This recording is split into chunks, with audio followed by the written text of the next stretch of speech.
तर मंडळी आम्ही निघालो होतो दिवाळीच्या शॉपिंगला आणि माझी तर साड्यांची खरेदी झालीच आहे, तुम्ही मागच्या ब्लॉगमध्ये बघितलंच असेल। तर मेट्रोने आम्ही फर्स्ट टाइम जाणार होते। माझा सेकंड टाइम होता पण माझ्या सासूबाईंचा फर्स्ट टाइम होता। पटकन असं मेट्रोचं तिकीट काढलं आणि लगेच मेट्रो आली आणि मेट्रोमध्ये बसलो।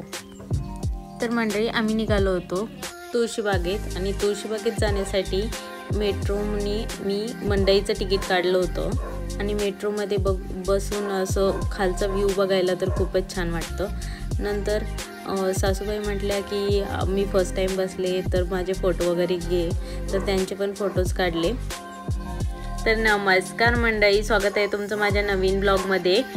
आणि आम्ही चाललो होतो शॉपिंगला। फोटो वगैरे काढून होईपर्यंत तर स्टॉप पण आला आणि तिथून उतरल्यानंतर आम्ही बसणार होतो दुसऱ्या अंडरग्राउंड मेट्रोमध्ये। आणि मी अंडरग्राउंड मेट्रोमध्ये फर्स्ट टाइम बसत होते, मला पण एक्सपिरियन्स नव्हता काही। तर अंडरग्राउंडसाठी मला 4th फ्लोअरला खाली जायला लागलं आणि तिथे तिकीट वगैरे काढून झाल्यानंतर लगेच तिथे मेट्रो पण येते आणि प्रत्येक मेट्रोला मला साधारणपणे 2 ते 3 मिनिटच थांबावं लागलं, जास्त काही मला वेळ लागला नाही। अंडरग्राउंडला येण्यासाठी आपल्याला तिथे लिफ्ट पण असते आणि तिथं स्लायडिंग पण असतं। तर तिथं 2-3 मिनिट वेट केल्यानंतर अंडरग्राउंडचा व्ह्यू असा काहीसा दिसत होता। तर तिथे लगेच मेट्रो येते आणि लगेच डोअर पण ओपन होतात। पटकन आपल्याला बसायला लागतं कारण डोअर पटकन असे बंद पण होतात।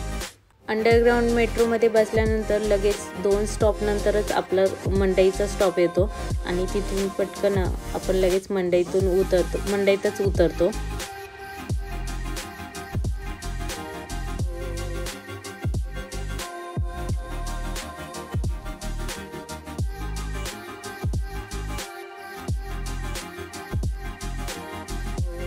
मंडईत उतरल्यानंतर माझी फ्रेंड येणार होती सपना दगडूशेठच्या तिथे। तर आम्ही दगडूशेठचाच पॉईंट सांगितलं होतं तिला, तर तिथे येणार होती ती, त्यामुळे आम्ही अगोदर दगडूशेठचं दर्शन घेतलं आणि थोडीशी प्रार्थना केली देवाकडे।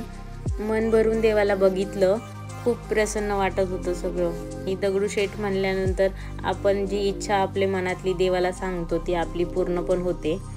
आणि तुम्ही कधी केले का दगडूशेठला काही नवस वगैरे आणि तुमची कंप्लीट झाली असेल तर मला कमेंटमध्ये नक्की सांगा। दर्शन झालं आणि लगेच तिथून निघालो आणि सपना पण आली होती तर तिला पण भेटलो। खरं तर घरातून आम्ही 9:30ला निघालो होतो, 9:30 पावणे 10च्या आसपास आणि तिथे पोहोचायला आम्हाला जवळजवळ 11:15 वाजले होते। आणि दर्शन वगैरे घेऊन थोडासा नाश्ता केला आणि तुळशीबागेत शॉपिंगला निघालो। तर सकाळी अशी जास्त काही गर्दी नव्हती, त्यामुळे पटपट शॉपिंग झाली।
2-3 तास कंटिन्युअस फिरल्यानंतर पाय पण दुखत होते आणि भूक पण लागली होती.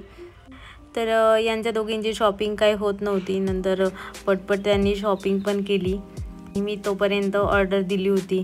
आणि पहिली गोष्ट तर इथे आमचा पचका झाला होता. मी मिसळची ऑर्डर दिली होती आणि मिसळ तिथे पुण्यामध्ये म्हणजेच मंडईमध्ये पोह्यांची मिसळ भेटते.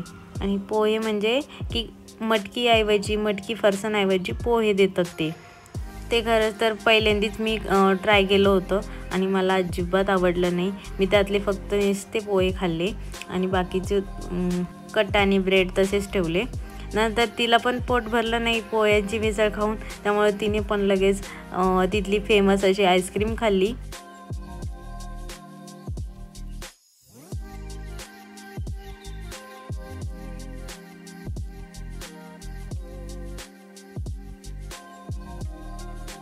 तर इथे लहान मुलांची शाळा सुटली होती आणि ते बघून मला गोडूची खूप जास्त आठवण येत होती.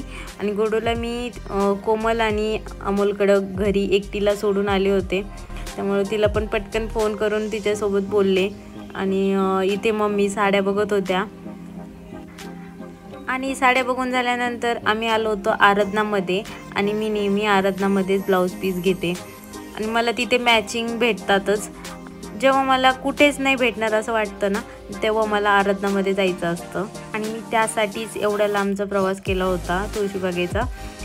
तर मला अगदीच म्हणजे एकदम साडीचंच मॅचिंग ब्लाऊज पीस मिळाला.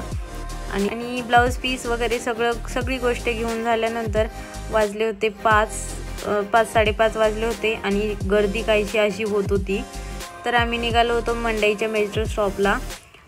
तिकडे जाताना पण आम्ही थोडीफार खरेदी करण्याचा प्रयत्न केलाच, गर्दी असूनही. बॅगा पण फुल झाल्या होत्या आणि खूप ओझं पण झालं होतं, तरी पण मला इथले फुलं घेऊ वाटत होती.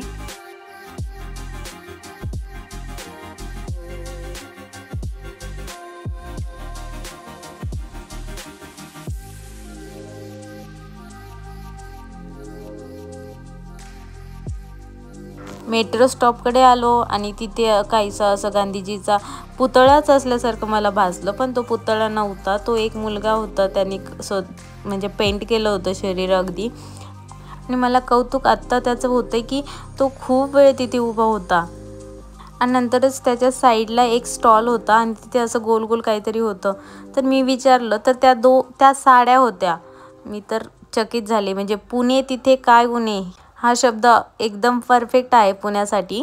नंतर मेट्रोकडे आलो. 2 स्टॉपपर्यंत सपना आणि मी सोबतच होतो. नंतर तिला असं छान असं बाय केलं आणि आम्ही निघालो दुसऱ्या मेट्रोकडं म्हणजेच फ्लायओव्हरला. नंतर तिथे तिकीट वगैरे काढलं आणि तिथे लगेचच 2 मिनिटात मेट्रो पण आली. नंतर आम्ही रामवाडीपर्यंत बसलो आणि तिथून पुढे आम्ही बसनी गेलो.